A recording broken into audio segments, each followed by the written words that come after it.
I'd like to say good morning to everyone. Good afternoon.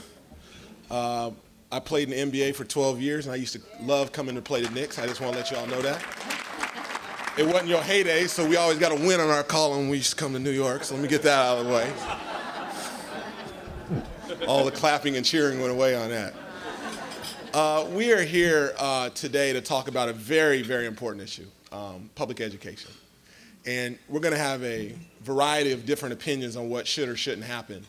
But the bottom line is there's a crisis in our country that the majority of our young people are not getting a high quality education. And that just is what it is. And we as a country have to start talking about it.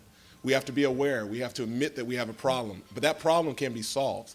But it's going to take a political will and a commitment from everybody in this room, and educators and parents and the business community and the faith-based community. We're all going to have to do our part to win this war. And the ultimate goal is that every young person, regardless of the color of their skin, regardless of their zip code, has access to a high quality education. That's the ultimate goal.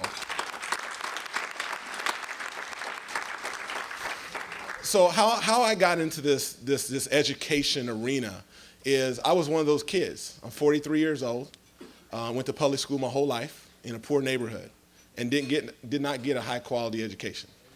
But I was lucky enough that I could shoot a hoop through the basket through a hoop and got a scholarship to UC Berkeley. And I was praying the whole time that I was there for 4 years that I could graduate, because I was woefully not prepared when I got there. And that's just the honest truth. I was not prepared. And my teachers were nice growing up. They were nice people. Brought cookies. Pat you on your back when you came in on time for recess. All that was great, but that wasn't preparing me for college. And I didn't realize that until I got there. And when I got to college, I was like, holy crap. There is so, whoops, am I able to say that? Okay.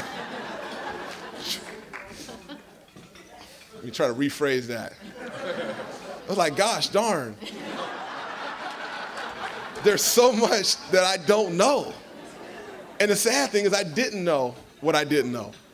And I made a commitment at that point in time that if I was lucky enough to graduate college, go on, I was going to come back to my community and make sure kids in my neighborhood were prepared when they got to college.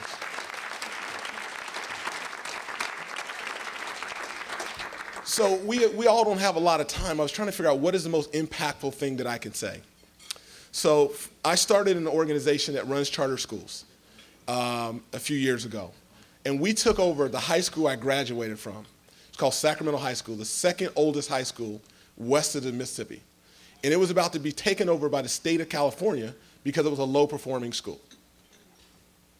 Great. I come into the community, I retire, I come back to Sacramento. Thought it would make great sense to go in and see if we can run and turn around that school. The superintendent and the school board at the time said, absolutely, we're doing a horrible job with this high school. We want another organization to come in and see if they can make a difference. So we took on a challenge. Immediately, the teachers union fought us and sued us. And I was like, you know, again, I'm a novice. I was naive. I was like, we just want to help kids. Like, how did that become a bad idea? So we got sued. They spent $750,000 to preserve the status quo. And again, I'm not anti-teacher union. I was just new. I was rookie. I was like, what did I do wrong? So we'll fast forward. Let me give you a data point. Before we took over the high school, only 20% of those seniors were graduating and getting accepted to a four-year college. You guys okay with that? Only 20%. Our first graduating class, and now our second graduating class, 73 and 81% of kids got accepted to a four-year college.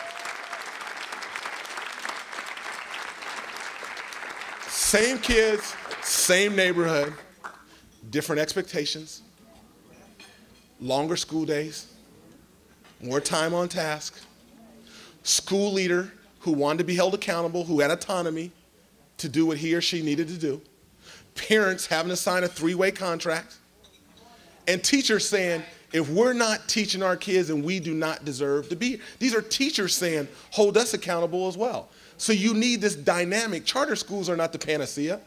They're not going to fix every education ill in our country, but they are a very viable solution because we need many different opportunities. We need a portfolio of schools and different choices and different options. And I want to say this because I know I only have a couple minutes here. I too did not come here to get involved in politics. But I believe educating kids is the most political thing that we can do, whether we like it or not. We don't have a choice. Education is the most political thing in our country. And I didn't realize that until I decided to save my high school. So I want to say here today that, half of you people in the room may not be supportive of a mayor who has control of the schools, and some of you, may be supportive. But that is an option, and I will tell you what's happening in New York, what's happening in D.C., what's happening in Chicago, and I'll tell you right now, the gentleman who replaced Margaret Spellings here, the Secretary of Education, Arnie Duncan, he is talking to mayors right now and saying, you need to play an active role in your schools. You will never have a great city without great schools. It will not happen. So, whether you have control of your schools like those 3 cities do, and I salute them because they are examples for us all, I don't have control of my schools. So I have to figure out another way to be involved. That doesn't mean I can abdicate my responsibility. I can't do that. I've got to make sure every kid in our neighborhood, every kid, regardless of the color of their skin, is doing very well. Because we know this. In California, Arizona, and New Mexico, they are building prisons based on 3rd grade reading scores. 3rd grade reading scores. They are building prisons based on those scores. 80% of kids who are in 3rd grade who are not reading at grade level never catch up. That means if you've been, unfortunately, in a bad school for your first 3 or 4 years, it's too late. We've got to change that in America. We're talking about competing globally. Our science and math scores were 18th and 25th globally. In my city as mayor, there's no way I'm going to have growth and economic development. Our businesses aren't going to soar. Crime rate will go up if we do not have good schools. So I'm looking forward to the questions later. I don't mind hard questions. Y'all can ask me anything you want. But I'm going to just tell you what I believe because I was one of those kids. And if somebody tells me that I can't go to a charter school or I have to just go to one bad public school or my teacher or my principal shouldn't be held accountable, that doesn't make sense for me. I'm willing to fight that all the time.